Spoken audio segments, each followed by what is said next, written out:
do I need to be ordained in my particular denomination to be a chaplain?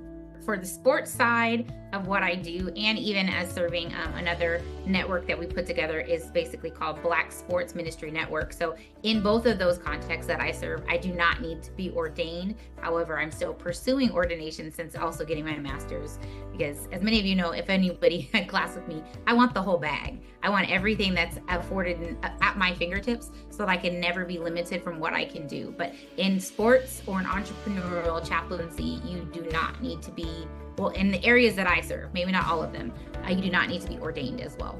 In TDC, we do ask for everybody to go ahead and stay ordained, only for the simple reason is because of death certificates, actually, and because of having to sign off on major, huge information that the state requires for the family and the future. Yes. For higher ed, I would say it depends on the institution. For Emory, if I'm remembering the job posting correctly, it was strongly preferred United Methodist. I don't remember if that was a requirement. It may have been a requirement for Emory. So, denominationally affiliated institutions, it's going to be more likely. And I would also say it might depend on if you are sort of like the director of spiritual life or dean of religious life or university chaplain, kind of the head honcho versus the kind of more like entry level chaplain role. It would just depend. I actually started this role without being a reverend. I am a commissioned deacon in the United Methodist Church, so I'm in the process. And I think I was hired with the knowledge that I was in the process, but it was not ordained when I started. Someone mentioned the LA Times article. When this program was created by the Episcopal Diocese, there was a priest that was hired by the diocese to work full-time, and then she invited a chaplain that was not ordained. And the two of them ran the program for several years pre-COVID. And that can become a bone of contention with some people. It's not required. You must be endorsed, as with most chaplains. But it all depends on what is your individual call.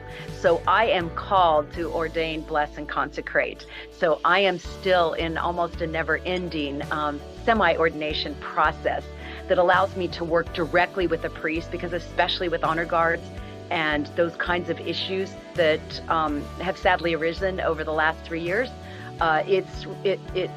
for my denomination, it really requires that I reach out to others. And I have often said, especially if there's a Catholic priest involved, there are times when we need to bring the Catholic priest in. And that's, to me, the most important part of the true interfaith part of this, is that no matter what faith tradition you are, if you're working in an interfaith space, to be committed to that.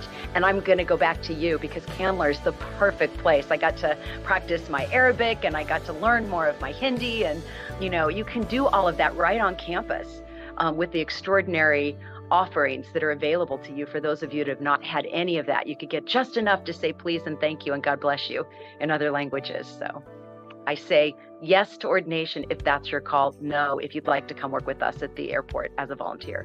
If you're pursuing professional hospital chaplaincy, it's really highly recommended that you be board certified.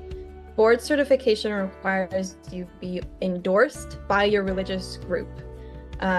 So some Christian denominations like Catholicism don't ordain women, but they will endorse women for chaplaincy, where other denominations like the United Methodist denomination will only endorse you if you're ordained. So it really depends on what your religious group is when it comes to endorsement for board certification. So it's kind of a complicated answer, and if you want to pursue hospital chaplaincy, really get to understand what your religious group requires to fulfill endorsement.